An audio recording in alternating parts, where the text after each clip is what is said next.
Well, winter's greetings, pipe pals and gals. Old holy smoking pipe Padre coming at you with a winter Christmassy. Let's see, was my Charlie Brown on? Yeah, my Charlie Brown's on. Good. Okay, and it looks like it's working there. So let me just make sure that is this working. I hope that's working. I noticed the audio on my other video was not that great a couple of weeks ago. Let's see here. We got you there. I'm kind of reframing everything here. Reframing everything. Okay, is that going to work?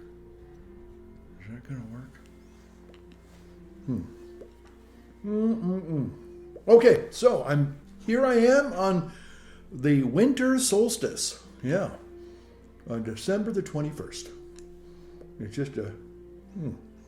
just a few days away from Christmas, Weihnachten. Ein Moment.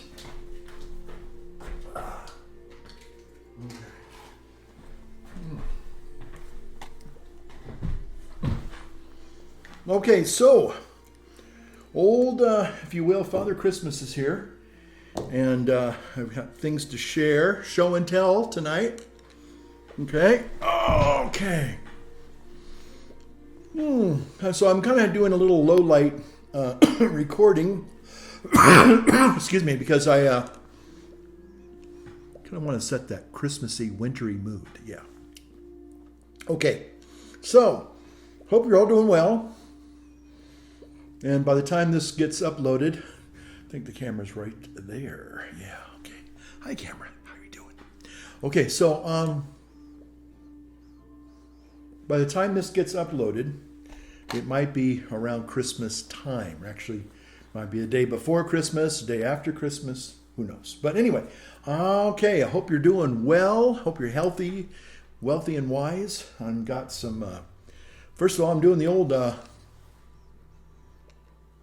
church warden. I kind of thought this would be appropriate for tonight. Been a lot of stuff going on in the church. I think you saw a little video I did, a little pre-video.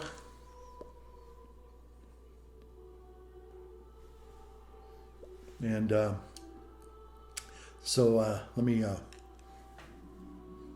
well, I'll do that in a minute here, I guess. Just kind of show you around the room here real quick. And oh,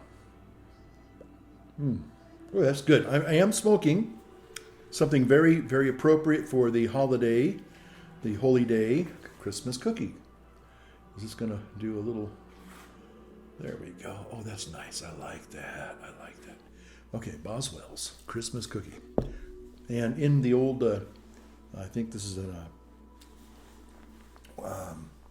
Dunhill church warden. And so I just thought, you know what? It's appropriate. And, excuse me, I'm also drinking tonight a new confection with my snowman coffee mug. Kind of appropriate for tonight, being the winter solstice, I guess. But I am drinking a gift from, I'm just going to say JB. I think JB, you know who you are. I know who you are. So I think that'll be good. But I'm drinking these, he sent these delicious coffees. This is Padre Pio coffee. Well, actually, it's called Catholic coffee. I never heard of. I wonder. My question would be: did the mystic monks change their name? That would be my guess, because I've never heard of this blend, and I'm just kind of wondering if maybe the mystic monks changed their trade name. Okay, yeah. But Padre Pio, and they have. Let's see. I got. Very appropriate for this year. This season, of course, St. Nicholas. Okay. And also, I got coming up here the old Irishman himself. No, the boy yourself. But your boy yourself. No, No, it's St. Patty, no. St. Patty. But we're several months away from St. Patty's Day. So maybe I'll save that for St. Patty's Day. And have it my corned beef and cabbage, no. Okay. I think a pipe just went out. That's not good. That is not good on a winter's night. No. No, no, no, no. Okay. So, because it is winter time, it might be appropriate to do some actual matches, real matches here. Still got a few of those. Oh, look at that. That's really wintry there. Okay. All right.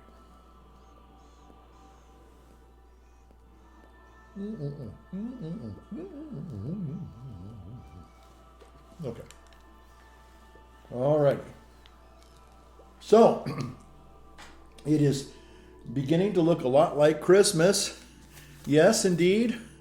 I got it. I just opened it a couple of minutes ago.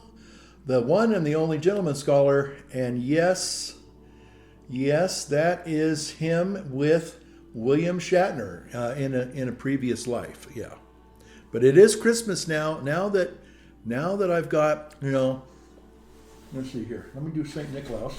I got the card from Gary, and I got St. Nicholas, and it's winter time, solstice time, Christmas time, and probably those are not. Oh well. Okay, so I can probably do this here. Can I do? If I do that, oh, look at that. That is cool. That is so cool. I like that. Okay. All right, so it's Christmas time. And, you always know when Christmas starts because you always get your Gap card. So, Gary, I want to say thank you for the Gap card. And JB, thank you for the excellent Christmas coffee gift. Thank you so much. Oh, my goodness. Well, it's been...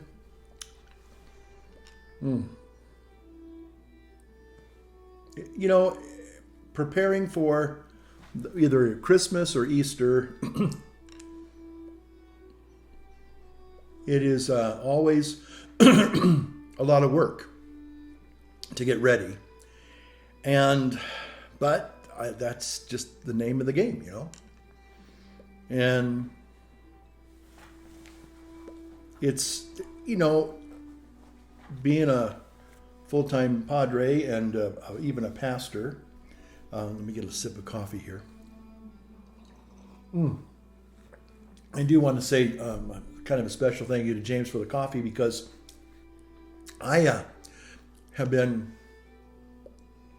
drinking a lot of the flavored coffees, and I love them. Whether it's the pumpkin spice or the peppermint mocha that Starbucks makes or Pete's makes. And, so the specialty flavored blends, and they're nice. But the other day I was just hankering for just good old fashioned black coffee, And to get these gifts of coffee, I was like, hey, this is great. What timing. Love it.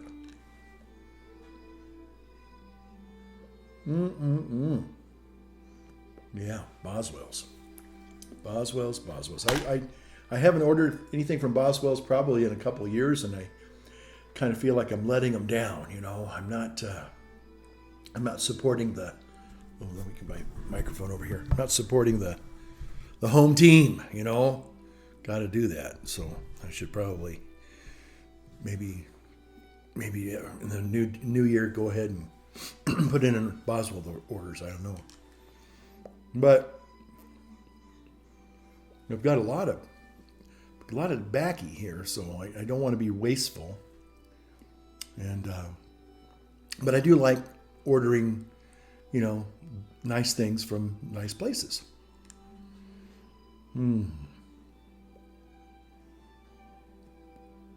So it is the 21st. Now, we don't live truly in the northern latitudes like, Finland and Norway and Slavard and places like that. So we don't have to worry about polar nights or polar days and all that kind of stuff. Or polar bears. Although, have had some bears right out that door there. For some reason, they don't, so far, touch wood, they really haven't been a nuisance. Now, probably because I'm always banging around the house and I probably scare them away. But the other day, I found some beautiful, big, fresh bear tracks. Maybe I'll find that video and play it right now. And then a couple of weeks ago, there was a bear that walked through and he pooped in my backyard. The nerve, But anyway, they're out there, they're just probably walking through early morning, maybe even late in the evening. I don't know, but they do their thing, those bears, and so they're kind of unbearable in that regard. But anyway, barely made it through that pun. I know. Okay, I know it's I think I've already said it, unbearable. Yeah. Okay, so I'm bearing my punny side right now. Okay.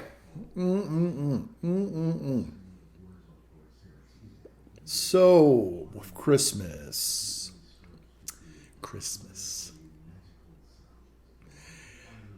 I'm sure that from time to time we all get a little bit sentimental and nostalgic and maybe a little bit melancholy, And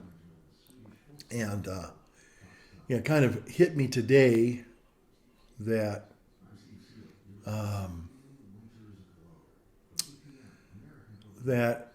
so many Christmases, you're in my age bracket, you look back and there's a whole array. There's not just years of Christmases, but there's decades.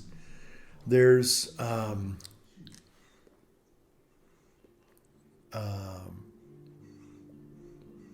stages in your life with people that you had once celebrated Christmas with, whether it was family, friends of long ago, acquaintances maybe, work people.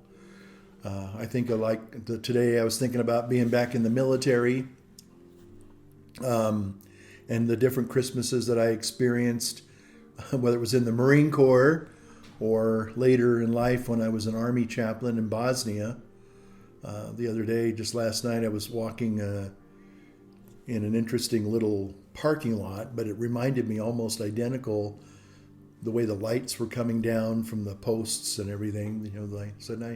Boy, this almost reminds me of when I was in Bosnia and I would walk this little path in the nighttime to get back to the barracks. Or the sea huts. That's what they were, the sea huts. And thought, wow, that was a long time ago.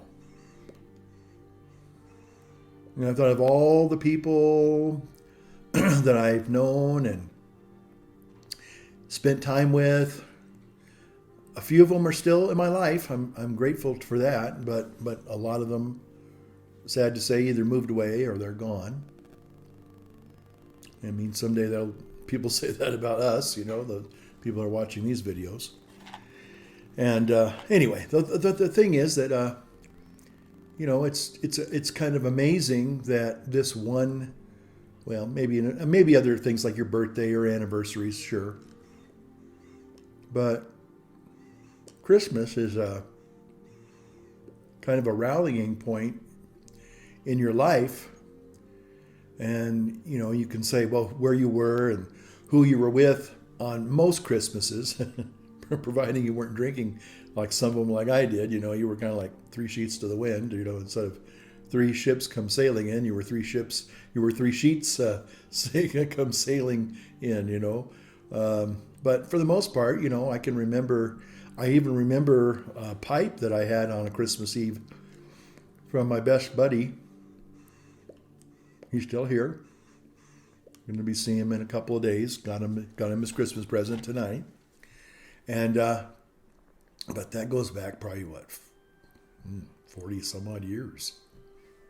Maybe just hard to believe, and just all the different people that have come in, flowed in and out of your life, and sometimes they were really meaningful people, and sometimes they just, for whatever reason, you fell apart and doesn't, that relationship is gone now.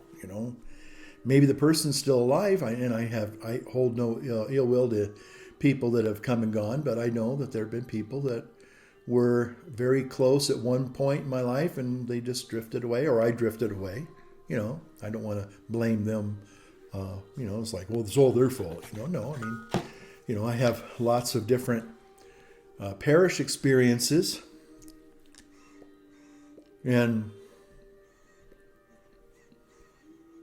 different people that I celebrated Christmas with liturgically, parish-wise.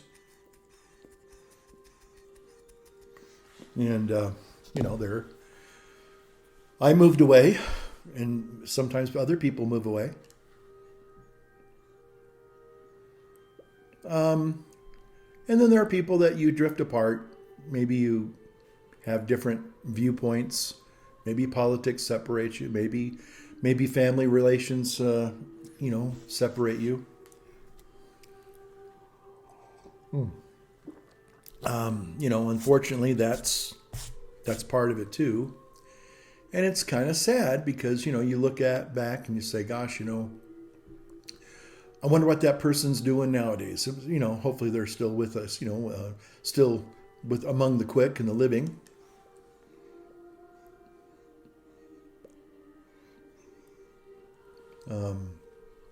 Or groups of people. Sometimes, you relate more to a group than maybe to an individual's. That's true too. It's just like I said in the military, there were just groups of people that I was with, and now they're, for whatever reason, I'm not in Bosnia anymore. I'm not in the Marine Corps anymore, but I remember most definitely having Christmas, quote unquote,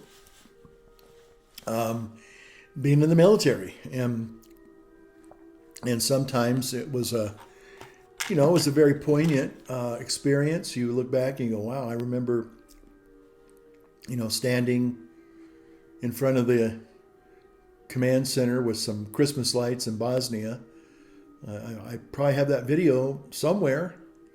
I think I still have some of those videos. It'd be kind of interesting to see what they're like now. See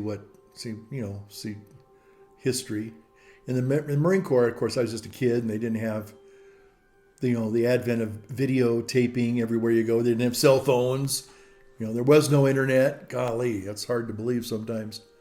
So a lot of that, I remember even in Bosnia, like almost 25 years ago or 30 years ago, we had camcorders. I had a couple of, I think I had a JVC camcorder, and I took lots and lots of videos.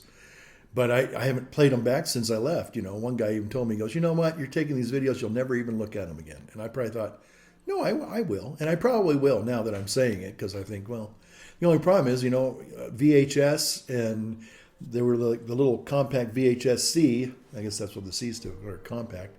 So I don't know if I have any ways to play those back. I might have to find something online and order it so I could just be able to play it back. So anyway.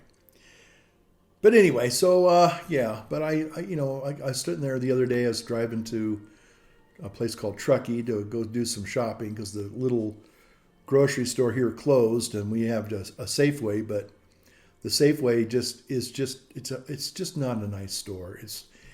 It's grungy, and for me, it seems to kind of instill bad habits because what they've done now is they've just made everything. It's almost like it's like a fast food restaurant, and and then they have all the self-checkout now. And to me, it's just really kind of sad because a good grocery store is going to have, quality stuff. And it's not that I'm a snob. It's just that I don't like this store because I think it caters to just people they're just going to come in and buy something prepared and leave. Instead of going to a Jack in the Box or a Mickey D's, they just go there and all the prepared stuff is right there in front. You just grab and go.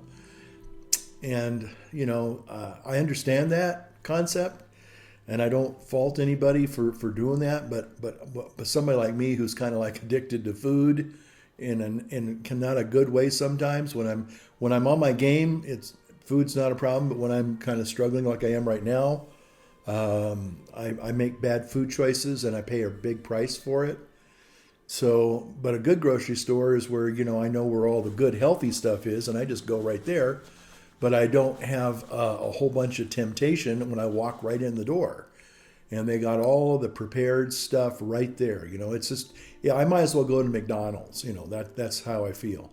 Instead of it being a nicely laid out store where you kind of see the healthy stuff, it kind of, where it's all at, and it's not like they got a whole barrage of all the crap. I mean, they got it on the aisles, and everybody knows that. But this store just, I think it just caters to grab and go. And sometimes I go in there and I'm just hungry, or maybe I'm ravenous, or I'm tired, and I'll look at something and I'll say, well, that looks pretty good.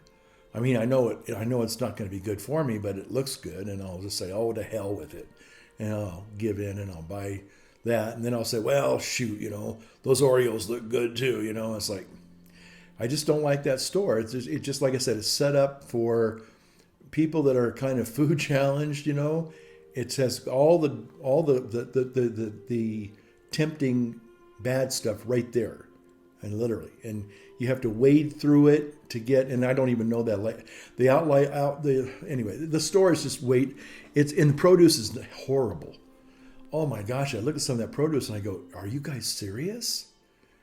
Where did you get this? It looks like it was last year, and it just been left there, for a year. It's just, oh man, wilted, and it's not appetizing. It doesn't promote you to want to, I want to buy that fresh vegetables. No, or that, the meat's looking really sad. It's just their produce and their meat department. It's just really terrible. So now there are other stores around, and you just have to drive a little bit further.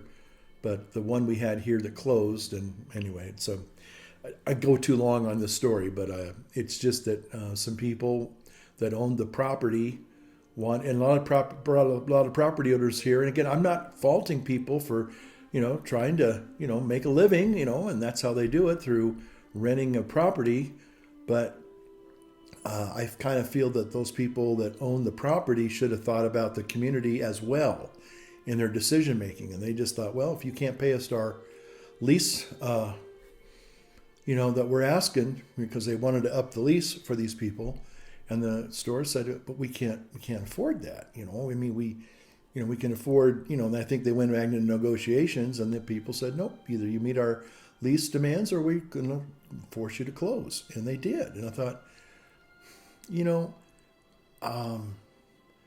it's more than just a store, it's a community thing, and I just wish that they had, made a deal that were, sure, they could have made a little bit of a profit, but I think they were kind of, I don't know. I don't know the whole story, so I don't want to speak out of turn, but I do think it's regrettable that they couldn't have found a way to keep the store open, because we only have that one store now, and it's a really bad store.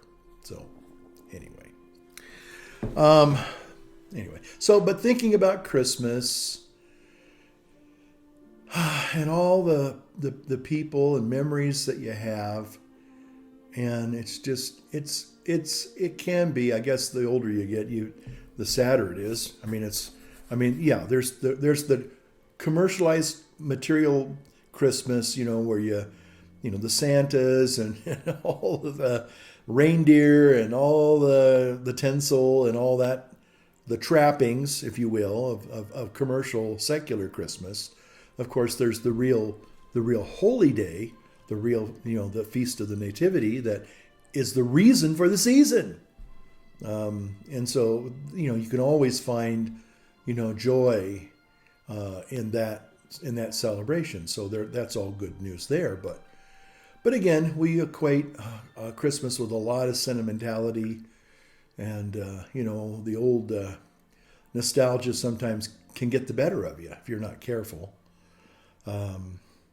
But at the same time, there's always that kind of little bit of, happiness, I guess, that comes and goes, and you maybe a long lost friend shows up on your doorstep sometimes every now and then, and you're like, yeah, I haven't seen you in a long time. How are you doing? And you have a good time, and it's wonderful.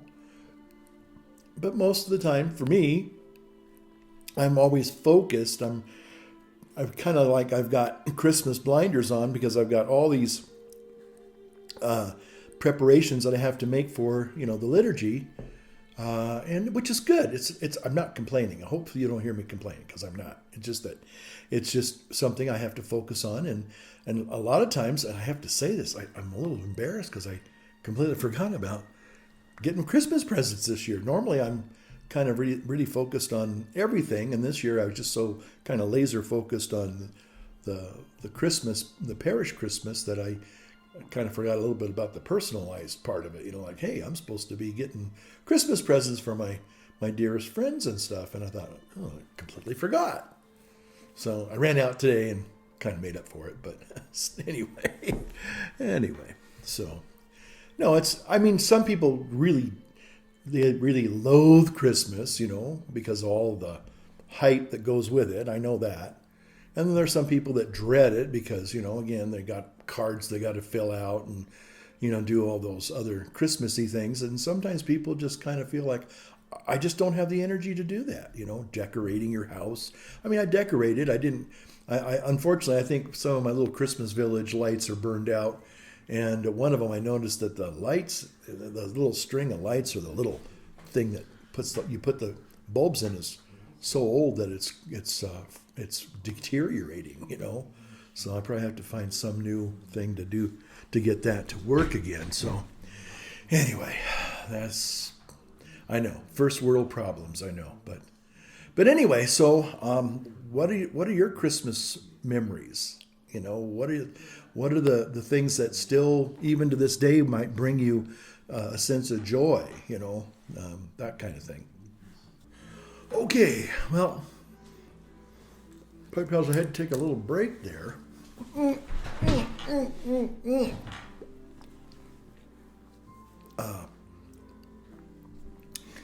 To ease the call of nature.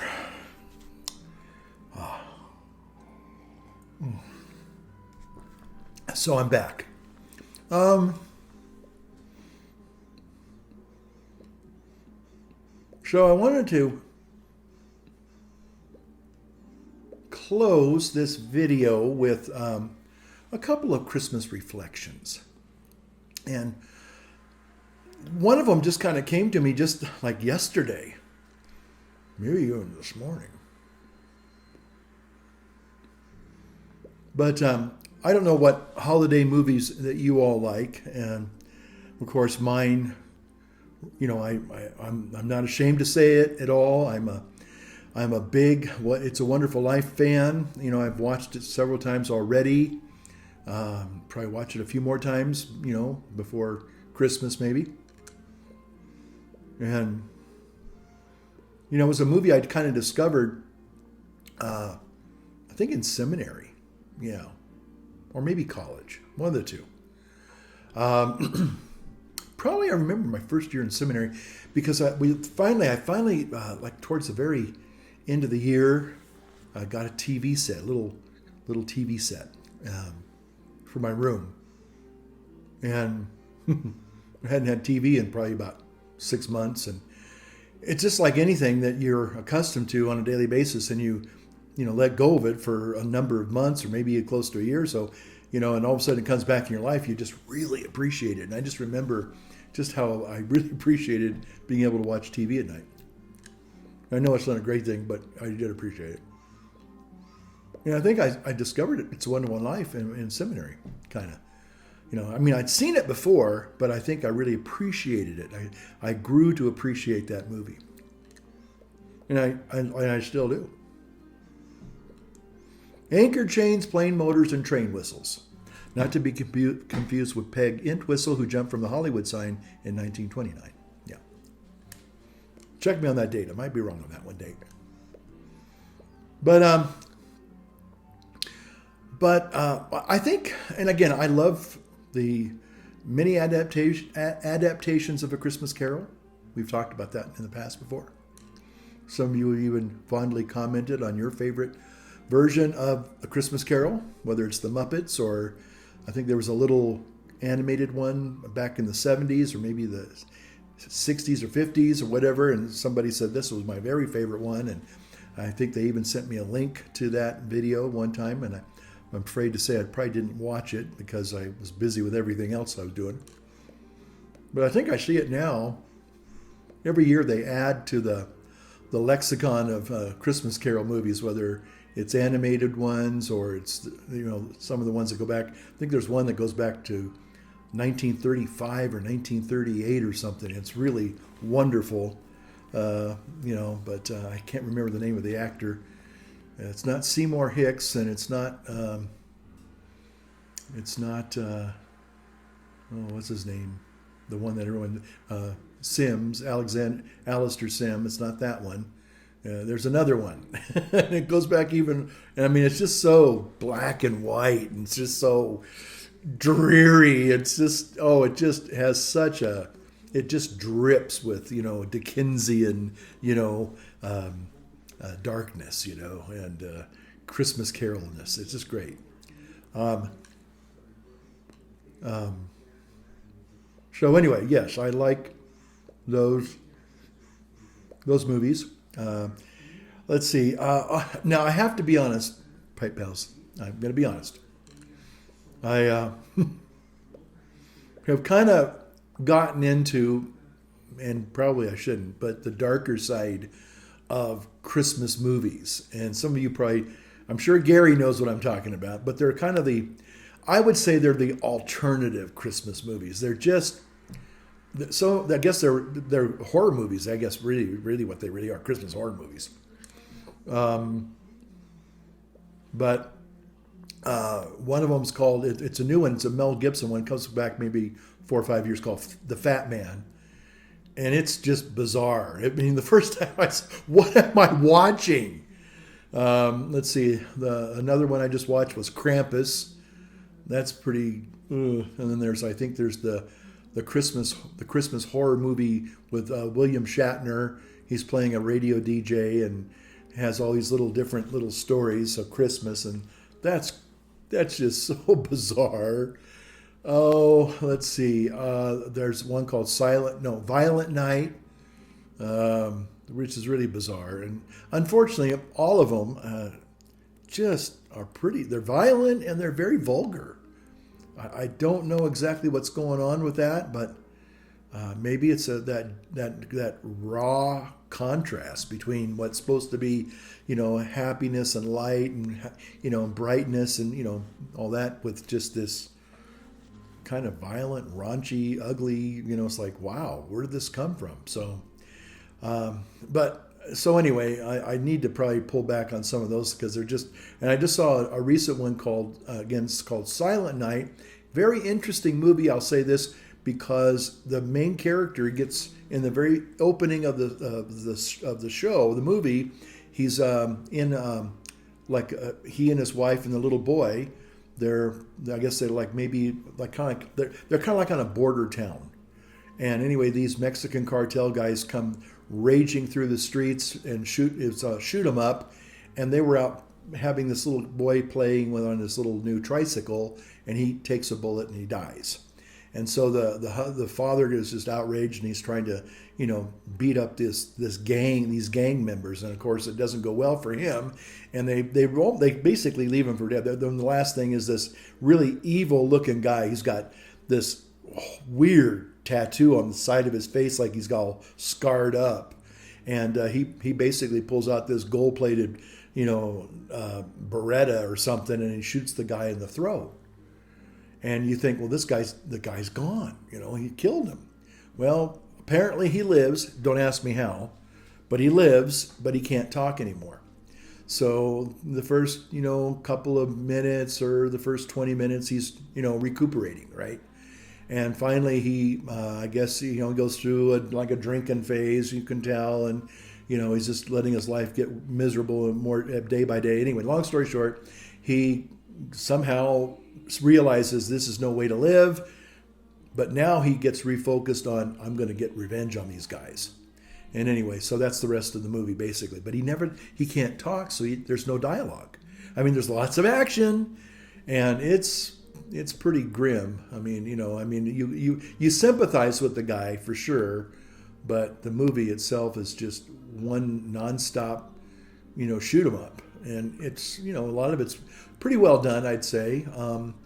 Again, I understand what they're trying to do with that character, but for me, it was like, well, I wish there was more character development, because you can't have a lot of character development when the guy can't talk. You don't know his inner story. I mean, you know his motivation, but there's more to characters than just, well, he's motivated to do this thing. Well, yeah, but there's more to it than that, and maybe we'll have a sequel if this one kind of takes off. But it's called Silent Night, not Silent Night, Deadly Night. That's another one. And then there's another horror one that was back in the 70s, made in Canada.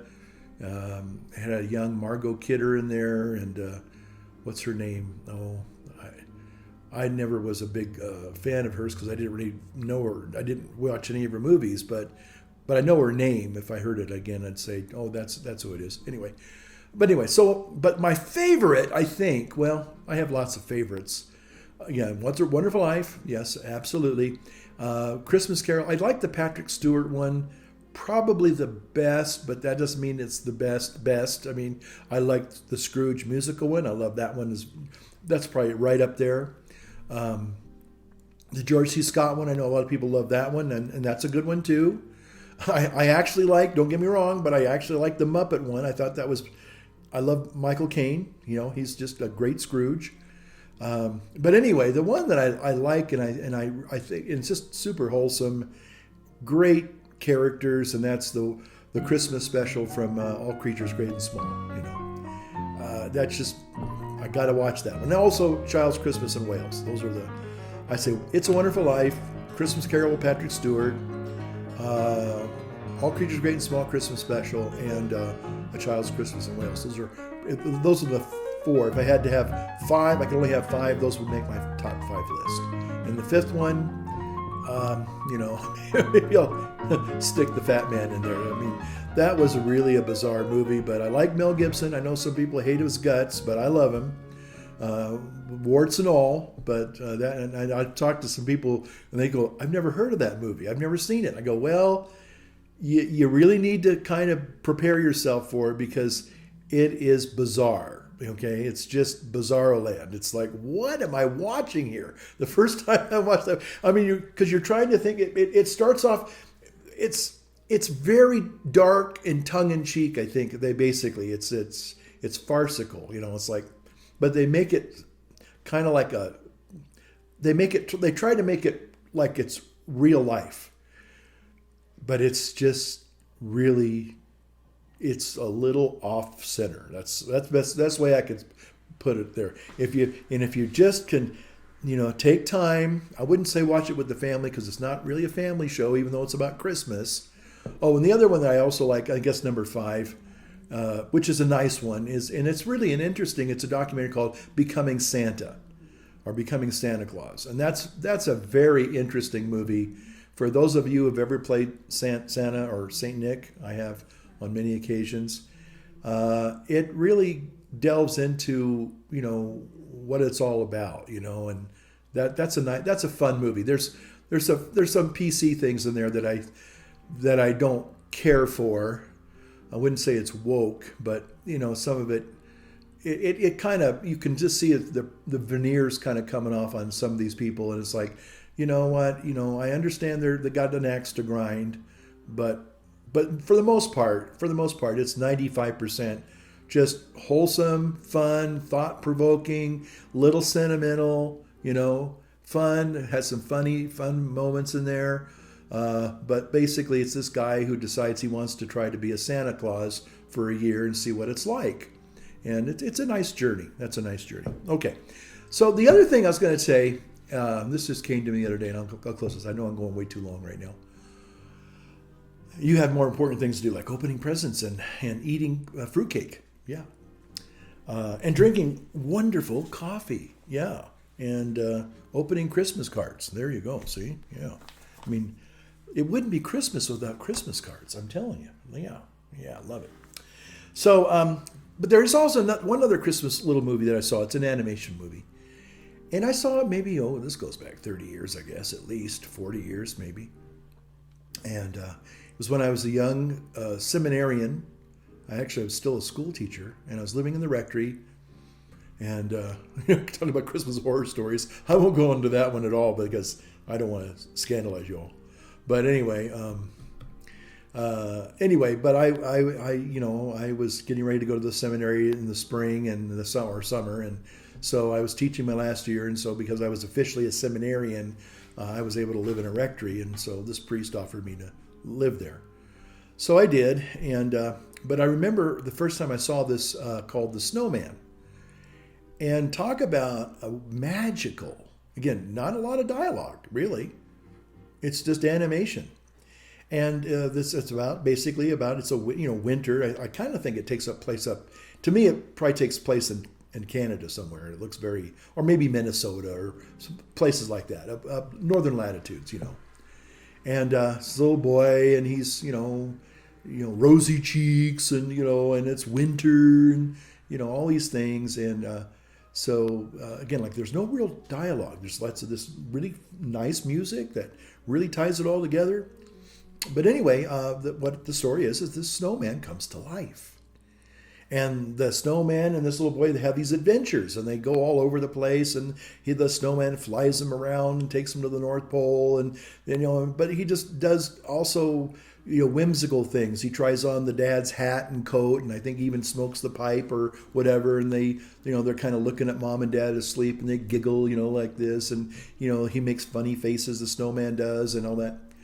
And for some reason, I was always charmed by that. That was such a sweet little animation. I always wondered, why does that grab me so? Why does that pull me in? And it really tugs at your heartstrings. It's like, whoa, And it just dawned on me today or yesterday for the first time. I said, well, why did that always have such a little soft spot in my heart if I saw that come on? This is back before you could watch anything you wanted to on rent or DVDs or VHS or now streaming, but it would come on broadcast, that would be broadcast like on one of the three channels, NBC, CBS, ABC, whatever, or the PBS station. I think I usually saw it on PBS, obviously.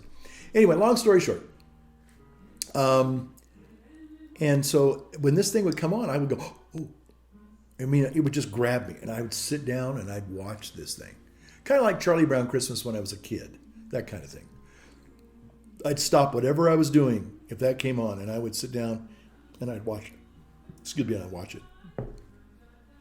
So I think I figured it out, though, why it appealed to me. And because the snowman is an analogy for, for me, it was for my brother. Because when my brother would come home, he was kind of the snowman because he was magical. Yeah. My big brother was very magical for me as a little boy because he was like 20 years older than me because he was, from my mom's first, and he was firstborn son and all that. And I was like, was kind of down the line. But when my brother would come home from college, and he'd come home on a winter's night, especially at Christmas time, and he would come in and he smoked a pipe, and he had all these tall tales about, plus he was very, very, he was well read. He was actually a real medieval scholar. So he would always have these interesting stories to tell. And so we'd all kind of just sit around and listen to him tell these stories, or, his adventures kind of thing. But I just remember that he was very much a magical persona in my life. I only saw him like once or twice a year, and he always kind of had this sense of, mystery and kind of like, whoa, what is he going to do now? And he'd always put together the Christmas presents, and that kind of thing. In some ways, we probably wouldn't have even had the Christmases that we had because he was always, contributing to that. So I just remember that, I'd sit there and I think I didn't have it set down and watch The Snowman this year. I saw a little, kind of like a little blurb about it on somebody else's video, and, talking about 10 Christmas movies and that kind of thing. And for some reason, it really hit me. I went, I think I know why I'm intrigued by that little movie. Because there's a tie-in from that animation to something in my real life. So anyway, so what kind of Christmas movies float your boat? What gets that ho ho ho and that gets the old eggnog flowing for you, at this Christmas time. So anyway, hope you're enjoying the wonderful Christmas season. Again, remember it's the Lord Jesus Christ who is the real reason for the season. And again, hopefully you, along with the shepherds, will discover the babe of Bethlehem alive and in your hearts during this wonderful holy season. Okay, again, thanks so much for watching, and thanks for all of you who periodically drop nice comments and let me know you're watching. If I try to answer most comments, or at least acknowledge them. So if I haven't, the other thing I wanted to say real quick in closing is that sometimes what happens is I'll leave the video. I don't take the videos down, but I won't respond for a few days. That way to kind of get a chance for the comments to, compile, and that way I can kind of answer them all in one swoop. So, if unfortunately your comment came in late and I don't respond, please don't take it personally, okay? Because I do appreciate all comments, and I know that this is a busy time of year for everybody, not just me, but for you too. So, again, be safe out there, be happy, be healthy, and be holy. Hey, I like that. That might be one of my new little taglines, be happy, be healthy, and healthy and be holy. Yeah, there you go. What's wrong with that? Okay. All right. Well, thank you so much for watching, and we'll see you in the next one. Take care and light up your world. Yes, indeed. And light up your pipe. Merry Christmas.